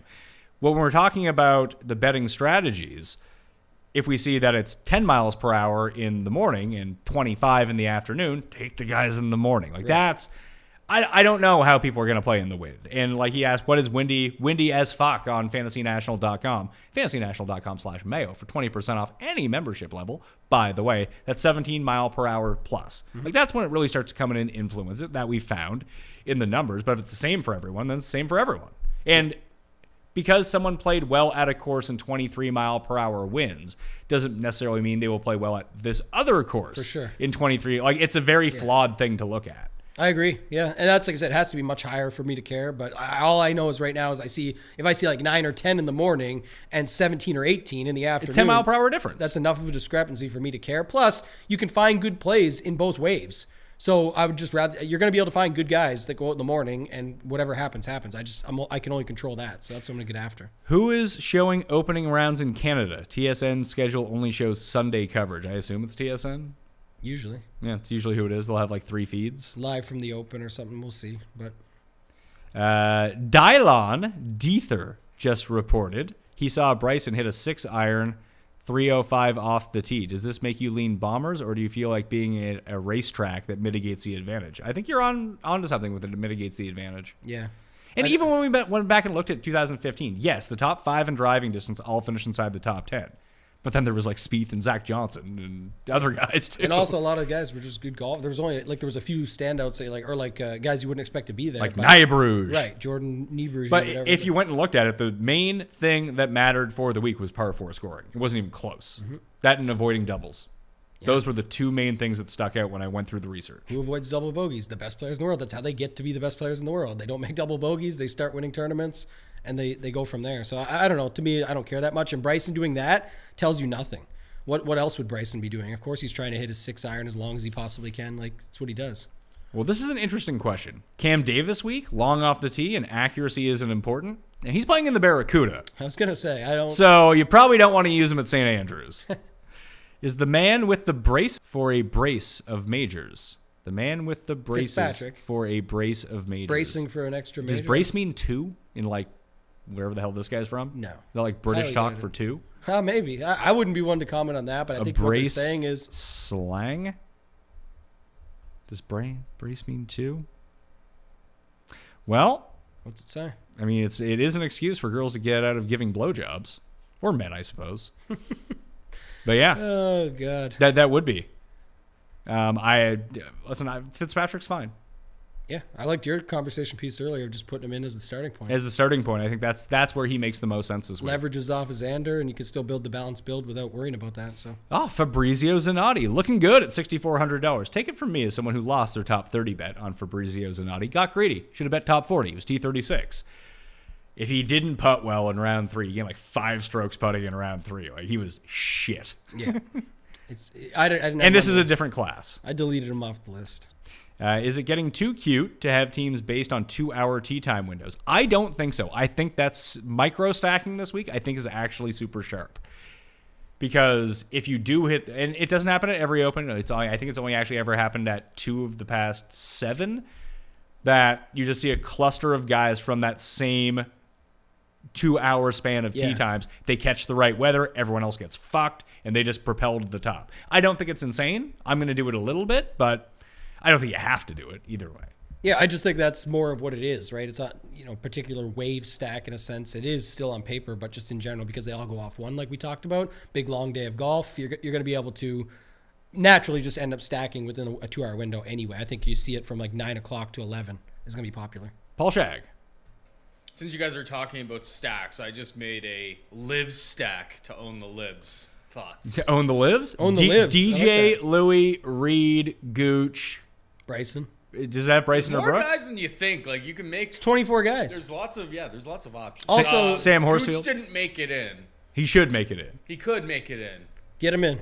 But there was like I kept ending up in a non-live dead spot when I kind of had him in, so I had to kind of adjust. Leave the money. Be unique. Yeah, leave for Kevin Na. $4,800. Kevin Na. I'd rather have Reed. I have Reed. I'd rather have Reed and Gooch than Na. We just found out that the optimals leave $3,000 on the table, Paul. So you can do that. $3,000 on the table. That's what they said in the chat. You can leave $3,000 on the table. Be optimal. Yeah, you should do it. That is the optimal way to construct I love your lineups. Own the Lives, though. That's a great one. Own the lives? Yeah, Own the Lives lineup. Thoughts on Luke List? You're in. I'm probably out. If the weather isn't bad, can the guys tear the course apart? Do you think the Tiger can compete, or does he need to play much harder to have a chance? I think the harder it plays, the better Tiger is probably going to do. Yeah. But and Rick was making this point yesterday that like if it gets like into a birdie fest, Tiger probably doesn't have a chance. I disagree with that. I would agree very much with that. Why? If it's a birdie fest, do you think Tiger has a chance? I mean, he's the best iron player of all time. He knows these greens, and he's still one of the best putters ever. Why wouldn't he have a chance? I guess if Zach Johnson could win. Anyone has a chance. Does Tiger versus... I'm always thinking about like numbers and betting numbers and DraftKings and players that are around him. Could he? Sure. I just don't... I wouldn't think so. Like, who's more likely to win this tournament, Tiger or Bryson? I'd say it's Tiger. Okay. I just think back to your original point was like I would like it to be harder for Tiger. Sure, I think that there's a better chance for and Tiger. even then, I don't love him. Like I'm saying, I just think I think the harder it is, that kind of flips the script on a lot of these things. But if the winning score is, let's say, minus 16, which is very possible, could go lower, could go higher, depending on, like, if the course, and Cuss mentioned this on Monday, and he's absolutely right. If they know that the wind is down, they're going to tuck these pins in the stupidest locations and make it as hard as possible. If it's super windy, they're just going to plant the flag in the middle of the green. That's how they set it up. At every RNA setup is exactly the same way. They'll make it hard if the conditions are easy, and they'll make it easy if the conditions are hard. They're good. They're not the USGA when it comes down to it. But with Tiger, especially if distance doesn't matter as much, which I think is correct. which you think is correct, and then you're just going to be left with a bunch of shots from 130 and in. Why can't Tiger do that? That's what I'm saying. Can he? Yes, but I guess that I would like him over Bryson, to your point that you brought up, because of the Bryson factor. I think he needs way too many shots in the bag, and the distance is the biggest factor. Sure, he can lag putt, but the other thing about Tiger is that like the putter matters. We've talked about this all the time. We do it with the best ball strikers in the world. We do it with Willie Z, we do it with Morikawa, and we do it with Justin Thomas. Are you worried about Tiger's putting? Correct. I am not. I would be. I am not whatsoever. That's the only reason I would count him out of a birdie fest, is because that's what's been letting him down in these past ones. We see Tiger go up a notch, drop back, go one step, take 2-3 back. Why? Because of the putting usually. And if you look at this, the sense of, is he a great putter all time? Absolutely. He's probably one of the best in the world. But I'm saying that here we do it with the best ball strikers. You're leaning on his ball striking to be what would keep him in it, regardless of conditions. I like the fact that he doesn't need as much distance. I like the fact he knows the course inside and out, the chess game of a golf player that he is, all of those factors. But what will worry me is that everyone thinks that just because someone has 130 in, that they're putting it to 3 feet every time and then able to tap it in. Not saying you are, I'm just in general. I think that the lag putting will still be an issue. Like it'll be up there, and he still has to make a bunch of putts. That can hurt somebody. See, I would say that the lag putting is the least concerning for me. I think that's something that will even. It's like the 5-footers. I'm saying because maybe I think so. he has to make them. And listen, I feel like that's a coin you can make. Like I said with Rory, you can make that same case for Rory that he sucks from 5 feet. That if he's missing his 5-footers, then he's not going to win. Like if you're not making your 5-footers, you're not going to win. And when it comes to lag putting, I do think that Tiger has significant advantage on the field here versus your average guy. Right. I'm saying, but because everyone's saying is because like you were trying to just frame up is that if he's in the middle of the fairway and he's good to go and he knows these shots and he can make it happen, I'm saying he's still going to have to lag putt a considerable amount. I'm not concerned about his lag putting. That's a skill set. I'm saying, can he make enough putts over 4 days, because if you have all those putts, you're going to have all these 5 to 10 footers we talked about. Those are my issue. Those are what have been taking them out of these other majors, having them have issues over the course of it. So I would worry more about that than anything. All the other stuff seems to set up well, but there's just so many other guys that you can play above and below. Leaving for my bachelor party in Las Vegas tonight for 3 days. Any advice? 3 days, way too long for a Vegas bachelor party. 3 days, 2 nights would be good. Don't buy drugs off guys on the strip. There's Paul's advice. Because you won't get drugs. You'll get something else. They're just stealing your money. No, there you go. It's a value play. It's a value proposition at that point. Paul's been there, it sounds like. I don't know about that. I probably just heard some stories. But I can only do bachelor parties for 1 night now. I'm too old to do 2 nights. Vegas, 3 days, 2 nights is good. 3 nights, too long. I mean, I don't like going to Vegas for 3 days anyway, even 2 nights. Like, it's not that I'm over Vegas. It's just I get too tired. I'm too old. I get too tired. See, we talked about it earlier. That's why you can't wait to see Phil down the stretch on Sunday. That's an insane take by you. It's not. He's very popular in the world, of course. Like I said, almost a PIP winner. I'm saying, would it excite the people watching the show as much as you think? Yes, I do. I do think because you don't like golf in that way. Most people who watch the show are giant golf fans. So people have allegiances to Tiger and I'm not Phil. a golf fan. Wow. I mean, like, I love golf. I get that you love golf, but like, did you always love golf? Like, did you grow up loving golf? Not particularly, but And I'm saying that most people watching this show probably did. maybe they did. I just, when we argued, I guess do a tweet after of the power rankings for the live guys people would want to see. I tried that. I got no engagement off of it. Okay, I was gonna say, because like DJ, Brooks, Bryson, Reed, Phil, would that be the guys you put on the list? Louis, who cares? And we could leave DJ off. But I don't know. I would put it between like Bryson, Brooks, Reed, Phil, and one other that you pick. DJ, I guess. I would say DJ, Brooks, Bryson, Sergio, and Reed. Those are the 5 guys. I feel like Cust wants to see Phil, and that would tell. I mean, you I want to see Phil too.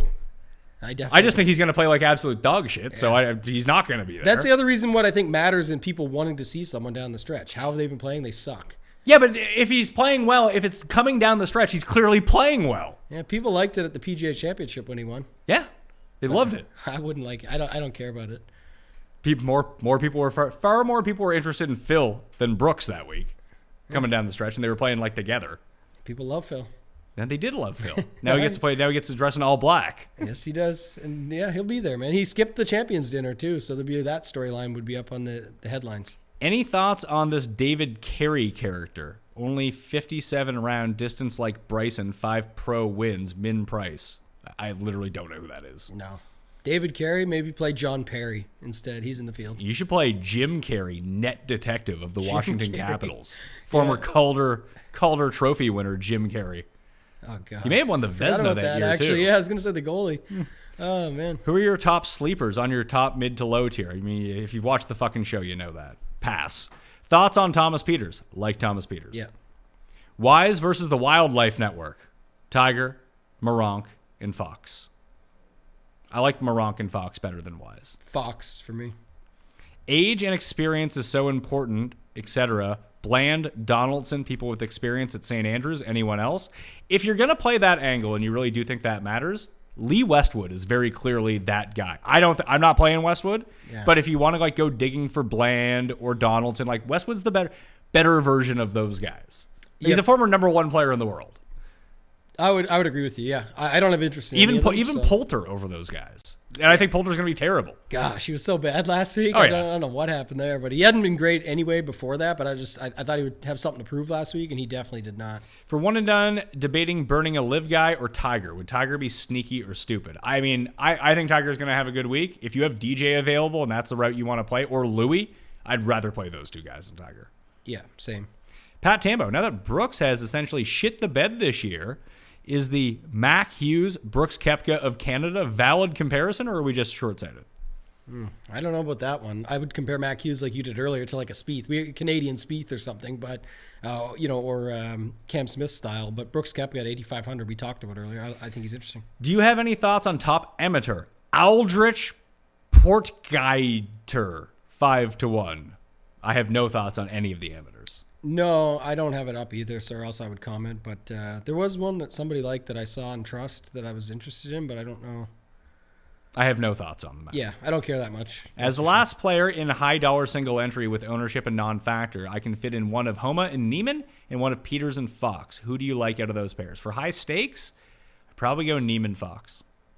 Yeah, I like that. I like Fox for sure. So pick your poison on the other side, but I do like Fox. Yeah, I like Neiman more than I like Homa. Do you think that playing with Tiger affects Homa? Because I think it actually does. It's tough He's to say. the right type of personality to be affected by that. I think he'll settle in, but I can see him being very overwhelmed starting out. Do you think Fitz wins the group? Fitz probably wins the group, yeah. Like, I'm just, even round one, just curious. I mean, I could see Tiger playing really well. I mean, I think Tiger's best chance for like a great round. That's why I don't hate Tiger first round leader. Like if he's gonna have a round, I feel like it's round one. Like you said with Bryson, like he's got everything going. He's healthy. He's the underdog. I just looked it up. He's plus 240. Tiger is. Yeah, Homa's plus 200 and Fitz is plus 115. I mean those are fair odds. Tiger's they are fair. All that makes sense on paper. I'm just saying if you like what you like. I also don't know about first round leader. Like that would be. I just think if especially if the wind is down for some guys, there's going to be some crazy scores on day one. I think it was if you go back to 2005 when Tiger won, by the way, but it was, not to make that comparison now. We just sort of went through Tiger, but I think he was like -7 first round leader after day one. Then he was like -11 after day two.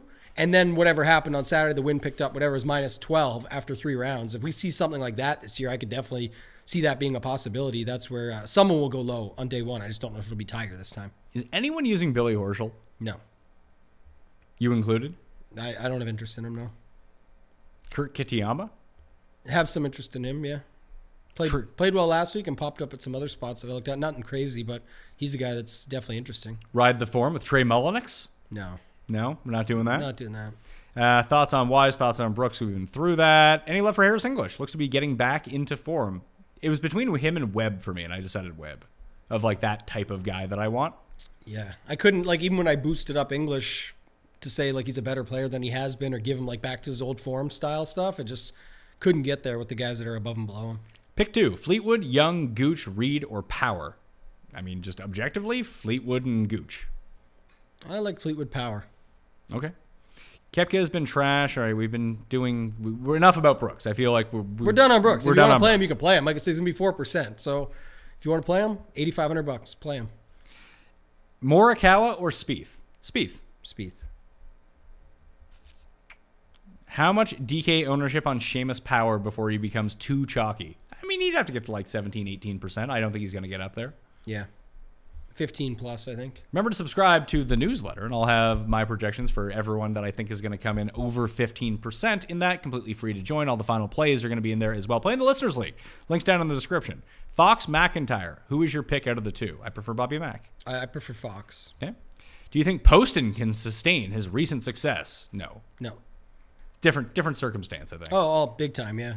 I mean, whatever, we'll see, but I'm not interested. Pick 1. Hideki, Zalatoris, DJ, Homa, Finau, or Neiman. DJ? It's DJ or Matsuyama. Yeah, I was going to say Decky. The more we've talked, I think... Decky's going overlooked for sure. Yeah. And I think you want him over Hovland, like we talked about, so... So did his game really disappear? It didn't. This is what I like about... This is one of my favorite types of questions. Sahith appears to have been the creativity for the course and is not being talked about. How many Sahith questions have we got so far? Like 8? Yeah. 9? Bunch. People like Sahith Theegala. They really do. And they want to play him. You can make up any sort of narrative that you want. You might be right about it. And he might only be 4 or 5%, even with all those questions. The point is, and likely is, because you've got other guys there. It just depends how you're playing it and what you want to do. It's your money. What number would Hovland outright have to get to entice you? A lot. 100 to 1? I was going to say 80 plus. What's he at? It's like getting there. It's getting to 80. What's he at? I see 50. See 50? Even with the each way extra, let me look. I think if you... 70. Woo. God, that's why I said 100. But Burns is also 70 there. I'd rather Burns. Yeah, I would take Burns. I'm not using either one of those guys, but I would prefer Burns to Hovland this week. What's Hovland here? Burns is just such a good putter too, man. Like that's the big difference. Shows up. And his tee to green has just been way more consistent. Like Vic has just been bad, like straight up bad. Yeah, Burns at that number is pretty crazy. Louis or Dustin? I mean, I bet Louis, so Louis. Yeah. I've got more Louis, but Dustin, like I said, from start of the week is still interesting at 9,200 on DraftKings. Danny Willett top 10? I'm not playing it. I don't like it. Yeah. Come around on that. There's just too many other guys there. Oh, this is an easy one for me. Would you end your lineup with Reed and Wise or Power and Haotong? Power and Haotong. Yeah. Power and Haotong. Yeah, I like that. Anything including Finau is a waste of money. He's not making the cut. Streaky player that can't finish. That is not a question, sir. Unfortunately, you're banned for life! Oh, if you were looking to win a 20 max lineup contest, how many players do you play across the board for all of your lineups to do that? As many as you want or as few as you want? Exactly 17. I like that question is worse than the one before. Maybe I know the other one was a comment, but like, there's no set number. That's the worst question in DFS. How many do you put in your player pool to win? Some people do it with 96 very successfully. Some people do it with 20. There's no answer. Pick your poison. It's risk versus reward is what it is. All right. Rapid fire, because we're getting into an hour 30 of this now. Ready? Yep. And if we've answered this question before, I'll just refer you to earlier in the show. Ryan Fox, already done that. Webb or Power? Power. Power. What will the winning score be? -16. -18. Could Hideki's last tournament be as a PGA Tour? Is this Hideki's last tournament as a PGA Tour player? I would say yes. Sounds like yes. Maybe I missed it. Can you explain what an each-way bet is? Just fucking use Google. It's super easy, shockingly enough. Single entry. Do you like Spieth Homer or JT Power? I like JT Power. And associates. Too slow. JT Power, yeah. It does sound like a law firm. Love the content, guys. How would you construct a cash lineup this week? Go back to 33, 37 for the play of the plays. Mm-hmm. Favorite player from every range. Okay, you can fuck right off. There's cheat sheets everywhere. Mine's up on DKNation.com. Check that out. You can tell I'm getting I can tell. You can getting tell when it's edgy. getting there, yeah. These are good ones. Sink or Kitayama? Sink. I like Kitayama side. Cam Young has shot 20. I don't need your fucking shit. Thoughts on him missing the cut at +150? Cam Young? Yeah. Go ahead. Yeah, it's fine. Reed or Gooch? Gooch. Gooch. Which Irishman, Lowry or Power? I'll take the guy who's 22 to 1 to win the tournament. Lowry. Both, actually. Thoughts on Patty Harrington? I'll pass. Does John Daly have a chance? No. Good questions, people. Not bad ones. That's a very bad question. No. When I look at 72, 73, I see model elites like Bradley, Varner, Mito, Munoz. But to me, I keep getting drawn to Reed and Gooch. Isn't Reed the kind of guy to go out and win this thing regardless of statistics? I would say yes. Yes, I like that. Yeah. Yeah. Any love for Thigala? See? No one has talked about him ever. So you're the only one, Evan Gossett. You're the guy. In single entry, is taking more long shots a good idea or staying closer to the chalk? I feel like it's somewhere in between that. Yeah. I gave you the perfect example, but if you just do your Rory X lineup and you like it, then go swap it to Morikawa and Rahm.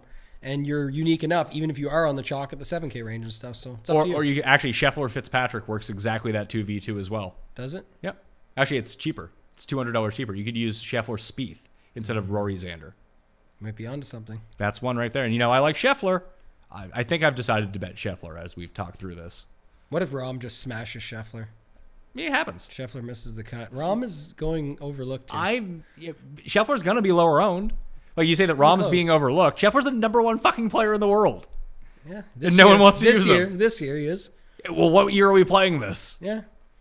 I just mean you got to sometimes look at the long term. It's still a major. Sure, but I mean, we all love Scheffler long term. And the big knock against him was much like it was for Cantlay and much like it was for Xander. Oh, dude just can't fucking close. But now that he can close and he's won 4 tournaments. Pass the torch to Willie Z. Yeah, Willie Z's the new guy like that. When he went, if Willie Z wins once, I think we just bet him the next 3 weeks regardless of the price because that's just what happens now. Remind me of that, please. Yeah, I will, and then we won't do it. But any interest in Westwood? No. No. Tiger Homa questions. Tambo, if you were entered. No, it's the same awful question. Tommy Fleetwood is an Everton fan. Okay, I especially don't give a fuck about soccer. You can fuck right off with your soccer shit in my fucking chat. Fuck you. Now I'm mad. Oh, man. Football. Soccer. I call it soccer, too. Haotong or Keith Mitchell? Haotong. Yeah, Haotong. Anyone feeling the burn this week? No. Burned Wiesberger? Yeah. No. Between best top 3 between... We've already been down. We've already given our plays. We don't need to give you like a list of guys between this certain range. There's no tiers on the show. We don't go like... Yeah, we talk through the plays. Yeah. Lawrence or Kim at 65? I'm using more Lawrence. Yeah, hey, I'm glad you came around. That's what we talked about on the show with Raza, and I was saying maybe by Wednesday we'll change our tune. I like the Lawrence play. Thoughts on Nah? Should this fit his game? I think theoretically, yes, but I'm not going to get there. Not interested. With low wind, do we just assume Morikawa wins? I mean, it's not a bad angle. Oh, God. If he does, I'm in trouble. Fleetwood, Neiman, or Mitchell? Neiman.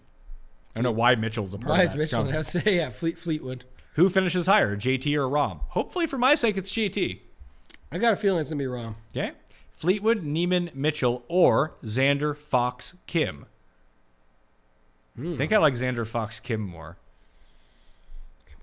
Like I like Kim. Yeah, I do like too. Kim more than Mitchell. I like Neiman more than Fox, but I like Xander way more than Fleetwood. Yep, I'm with you on that. Dustin Johnson could win. Thanks for your fucking input, pal. Thoughts on Fitz saying he doesn't really like the course. Don't believe anything the players say, ever. That's what Morikawa said just last year and then won. Yeah.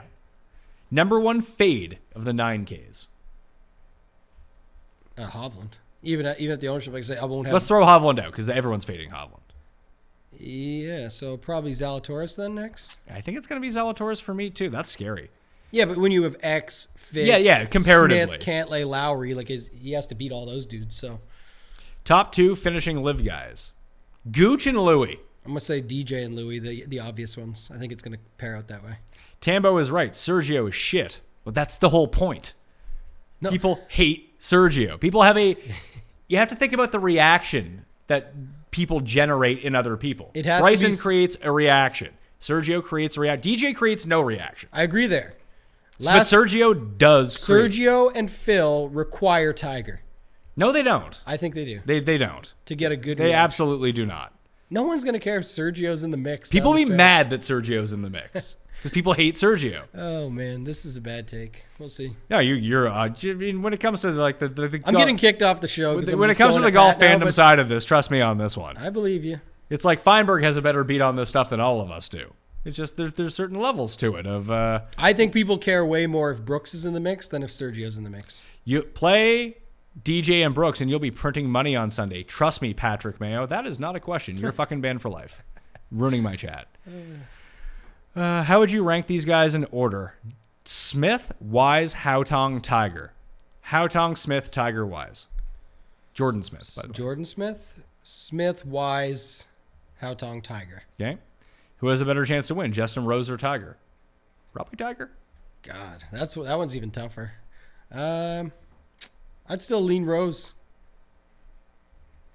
I don't think either of them are winning, though, so that's why the question's kind of... This guy said he was trying to be entertaining and not asking questions. It sounds like you're fucking banned for life. No one gives a shit what you think, pal. Fuck off. JT and Cam or Spieth and Xander? JT and Cam. Yeah, for ownership, that's the side. Spieth and I like Xander's- that. I like that side objectively better too, because I like JT the best. Okay, I thought I liked the other side better, but I think it's just a bad start to your builds. I have Spieth, Xander, and Cam all rated very similarly. Yeah. So, and I like JT. And if you got above. JT over Spieth, Yeah. that makes sense. Yeah. Seamus Power got married on the 18th green at St. Andrews. Good narrative to chase. I mean, it worked for Stephen Bowditch at the Byron Nelson that year. So, yes, I'm in. It did not work for a while for Matthew Neesmith at Hilton Head. So I'm No, not sure. but I mean, does he own a house nearby? Because that's been a very good Someone indicator. does. I forget who owns a house nearby. I wish. Oh God, I'll have to look it up after. But someone does.